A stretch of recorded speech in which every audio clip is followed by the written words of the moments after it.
Footballer সহ সব জাতীয় দলের খেলোয়াড়দের বেতনের আওতায় আনতে নতুন সরকারের পরিকল্পনাকে ইতিবাচক হিসেবে দেখছেন জামাল ভুঁইয়া।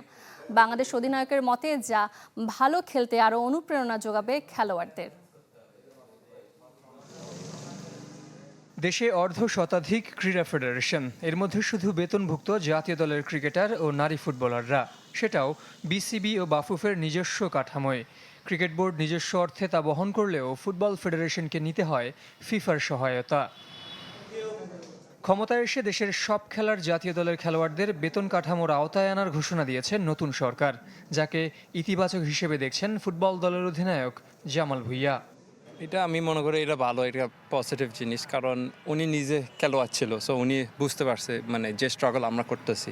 ওভারঅল আমি মনে করি এটা একটা এক্সট্রা মোটিভেশন খেলার জন্য। সানশাইন আটা ময়দা সুজি।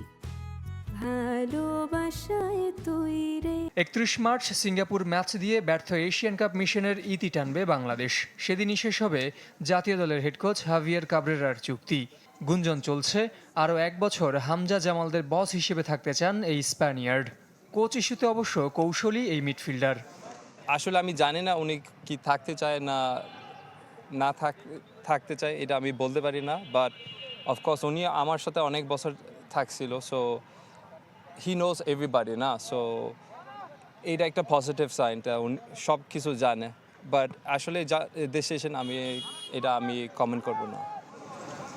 চুক্তি শেষের আগে নিজেকে প্রমাণের আরও একটি সুযোগ পাবেন কাবরেরা। 26 মার্চ ভিয়েতনামের বিপক্ষে প্রীতি ম্যাচ খেলবে বাংলাদেশ, যার জন্য 15 মার্চ থেকে শুরু হবে হামজা সুমিতদের ক্যাম্প। জহির সাগর, চ্যানেল 24, ঢাকা।